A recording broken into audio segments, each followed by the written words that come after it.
listener, and welcome to the new edition of Out and About. Today I'm out here in this big, beautiful field with my friend Louis Suther. Louis is a supervisor for the Cabarrus County Soil and Water District. I think he's served about 18 or 19 years. I appreciate you taking your time to tell us about the Suther Prairie Farm.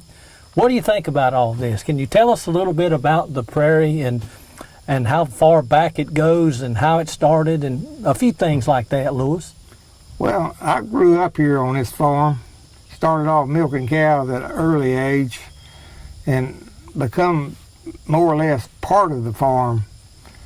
And over those years, you have a sense of love and loyalty to the family as well as community. Now, the reason we feel like the easement on the creek down here is important because it stops runoff from the farm. Right. Settlements going into the creek, which is important. So we felt like it would be the proper thing to do is protect that water supply. City of Mount Pleasant pumps water from Buffalo Creek. Right. So that's mainly the reason the family felt we should put an easement on it. Well, Louis, I know you've mentioned to me before, but how far back and how did this prairie, how did it get started? When did your family come here? The Ritchie family, which I'm a part of, came here in probably about 1738. And they, you might say homesteaded, but they had a land grant on that part of the farm. And they wrote back to the home folks that didn't come over that they'd found a place, a beautiful meadow similar to what they left in Switzerland, and they building a log cabin on a hill just above it. So we know that prairie site has been there since they came over. I always thought that this land was covered in trees, but that wasn't the case. The Indians kept it open by burning it. Well, I guess that, you know, it's been around, so you figure it's been over 200 years, well over 200 years, and it's still here, and it's still producing, that kind of thing. But you mentioned the easements. I know you got several easements on this property, and the prairie obviously is a separate easement, is that right? Is it separate? It's a separate easement, right, from what's on the creek. Right. Yes. And of course, all of this is to protect this property from any type outside growth or things like that. Yeah. But I think that's obviously important. But one of the big things is the significance of the Suther Prairie. I mean, I don't know a lot about the Suther Prairie. I've heard about it, and then working with you on the soil and water, I've heard little bits and pieces and things. But I really would like for Cabarrus County citizens to be much more aware of such a treasure we have right here in Cabarrus County that there's none like it nowhere. Well, that's a unique piece of property. It consists of about 8 acres, and we work with the university at Charlotte, trying to figure out the best method to protect those plant species over there because there's many of them over there. I think the last count I got was 250 some. Wow. So hopefully in the future that will be protected and someone down the road can benefit from it. Absolutely, and I know you and I talked about this briefly over the last several years, and I think you told me that the property had never been worked, never been plowed or anything like that. The university did research in there. They went in there and laid it out in grids, took soil samples in each grid, determined that it had never been plowed. Wow, that's an amazing thing in itself, you know, because, you know, to think that the property, at least for that many years, you know, 200 plus years, has not been worked or anything, and it's basically the same now as it was then. Yes. And one of your goals and the family's goals is to see to it that it will stay that way for future generations to come. Hopefully that's going to happen. Well, I hope so too. And we're going to have a couple of more guests here this morning that I'm going to be talking with, and hopefully they're going to be able to share a few more things with us, Louis, things that I don't know, because this is a learning experience for me as well. But I want to just take another second and thank you for your time. Thank you for the, what you're doing, not only for your farm here, but for the community and for future generations to come. Glad to do it, Lynn. Well, I thank you again, Lewis. You bet. Thank you.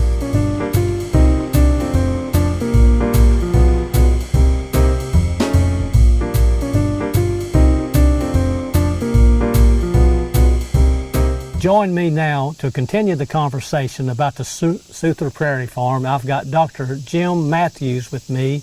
He is a professor emeritus from the University of North Carolina. Jim, I would like for you to tell me and the viewing audience that's going to be watching this edition of Out and About what the significance of this prairie is. You've studied it, you know about it. Can you tell us about it? Well, the real significance of this prairie has been the fact that it hasn't been plowed, it hasn't been disturbed for 150 years. The Suther family mowed it for hay and did only that. So as a result, the management techniques have preserved the integrity because hay was collected once a year. The wildflowers were allowed to grow. They bloomed, they produced the seeds that they were making. And so we had a diversity of species, not only big blue stem, which was 6 or 7 feet tall and produced a good amount of hay, but also the wildflowers which were here. And so it worked together because the management process has been excellent. Now we know that occasionally a fire will come through, but that essentially does the same thing as mowing. It removes the cover crop. Right. So since then, we've been doing some burning, but the burning has not totally destroyed the habitat. It's different from what it was, but that's a typical successional aspect. Areas undergo succession. They change from one level of growth to another level of growth, and that has happened here, but we still got the Suther Prairie intact, and that's a beautiful thing. Absolutely. And Lewis had mentioned earlier when we were talking that there's well over 200 various species of, I guess that's flowers and plants, or what does that it's all the plants that are here. We monitored this for about 6 or 7 years. Our first collection was in 1997. And so then since that time, we've been monitoring it every year or every 2 years so that we know everything that grows here during every season. So we can then, if somebody says, well, I want to select for such and such a species, we can determine when that species is most susceptible to damage from burning or mowing or whatever. So what has changed in this is that the wildflower dominance has changed a little bit because we've selected for grasses. And right. Grasses produce the hay that the Suther cows like to eat. And so that's kind of where we are and what we're doing. But management will be critical when the state takes over the management of this. We'll have to work out a management plan that's adaptable to what the species of the prairie need. Right. Well, what about are the seeds or any of the, I guess, the seeds harvested? Do you ever harvest the seeds? And if you do, what for? What would be the reason for that? Well, the seeds have been harvested to grow in other sites because this is a unique situation. But the seeds from the prairie don't do anything except fall to the ground and grow, but in the process of flowering and fruiting and producing seeds, then the cows get the grass. Okay. And that's the importance for the Suther family. The importance for the university is to have a diversity of species that can be typified to a wetland prairie situation. As you talked about with Lewis, that it gets all the drainage coming from the top of the hill.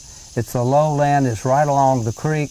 All the water flows into that, it stays wet. So the species that are there are wetland species. Right, which is not typical. That's not typical. Right. You won't find those on the farm anywhere else except in the prairie site. Absolutely. That does make it unique. No It doubt. does. Very, very unique habitat. Yeah.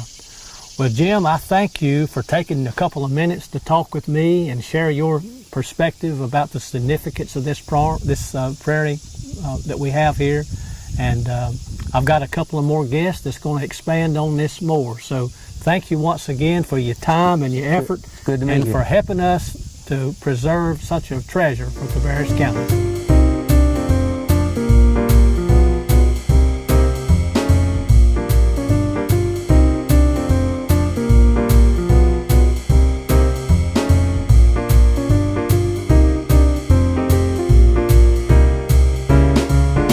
Next guest that I have with me this morning is my buddy from the Soil and Water District, and that there is Daniel McClellan.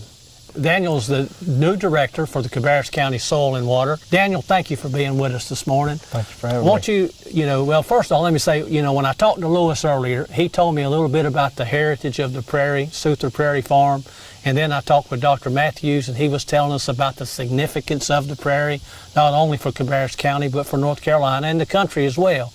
But I want you to elaborate for a couple of minutes, if you will, about the significance in Cabarrus County to have protection for properties like this and easements and how they're funded and things like that. Where the resources come from. And then also you can include in that what farmers, family, people that have lots of land, they want to see it preserved. What and how do they do that? Back in, as far as for this specific farm, back in, I believe 2002, the county went through a natural heritage area survey for the county, trying to find some of the most interesting natural heritage areas for the county. Right. And the Suther Prairie was one of those natural heritage areas. So over the years, we've been trying to manage that with the help of the university to preserve that prairie. Well, we came into a unique chance to purchase that piece of property with its drainage so that it would stay as a wet prairie. So with help with the Cabarrus County, put some money into it, and the Clean Water Management Trust Fund, with help from the Conservation Trust for North Carolina and the Land Trust for Central North Carolina, Right. all together. It takes a lot to put all this together, but the county's going to be able to purchase this property, and then we will be able to transfer it over to the North Carolina Department of Agriculture's plant conservation program so that they can manage that from now on. As far as other conservation easements in the county, we've used different types of funding. So Right. like I was saying earlier, it takes a lot of different types sometimes to bring it together. We've had people that just donated land to us, and we went after state funding and federal funding to help buy these easements. And this is real important in a growing county like Cabarrus, because we need that green open space. Right. It's getting gobbled up by developments, and this is going to protect it from that. Yes, and from now on. So that is really important to keep those natural areas and green space, so that in the future we will have those, because I'm afraid, like you said, it's getting gobbled up. Well, you look at around us, but it is beautiful. Oh, yes. And, it needs to be protected. But if you've got citizens in Cabarrus County that are thinking about doing this, how do they do it? What do they got to do, Daniel? Well, first they would come talk to the Soil and Water Conservation District, and then we could give them a lot of different options. It is a long process. It don't happen overnight. So what you're saying is it don't take 2 or 3 months, maybe a year or 2 years to get something like this done. some of them 4 or 5 years. It's Yeah. just a matter of, because that's a big choice for someone to give their development rights up from now on. For future generations, they're not going to be able to develop that property. So that's a big decision, and it there's a lot that goes into it to get there. Right. Well, what would be a big benefit to a citizen that decided to do that? What would be one of the benefits, other than self-satisfaction, knowing that I protected property for perpetual, for years to come, whatever? Well, as far as there's still some federal tax credits for putting your property into an easement like that. Federal tax credits. Federal tax credits that you could count off from income taxes. The state no longer really has a income tax, and also it would be as of now, it would still be in the present use program, so Right. that they would pay a lower tax rate on Right. that, because you have extinguish your development rights on that property. Well, you've got limited use of the property from once you do that. And I mean, if somebody feels strongly about their land, I mean, it's that they want to see it as, you know, open and left the way they want it, then that's fine. You can make it happen. Yeah, it's not for everybody, but you know, some people are very interested in those. Well, I know. I've visited several farms that have had easements. In your estimation, and you've been with Soil and Water how many years? 17. 17 Yeah. years. So you know pretty much every easements around. How many easements would you say we have in Cabarrus County? Just with the Soil and Water District, we have about 350 acres. Now, there's other easements through the state and other things like that. So I'm saying 500-600 acres probably altogether. Well, that's good. That's land that's protected. And when you look at how big Cabarrus County is, you know, that's land that's not going to be used. Yeah. But Daniel, I appreciate your service with the Soil and Water, appreciate everything that you do for the county, and thank you for coming out and being with me this morning. It's one of them hot, beautiful mornings, and we missed the rain. Yep. We sure did so far. But thanks again, Daniel. Thank you. And I'll be seeing you at the next meeting. All righty. That's it for this edition of Out and About. I want to thank you all for watching and taking the time to listen to what we had to say about the Suther Prairie Farm. I hope that you learned something. I surely did. And once again, thank you for coming and being with us. If you have suggestions for topics or location that you would like to see on Out and About, please contact us. Our email address is outandabout@cabarruscounty.us.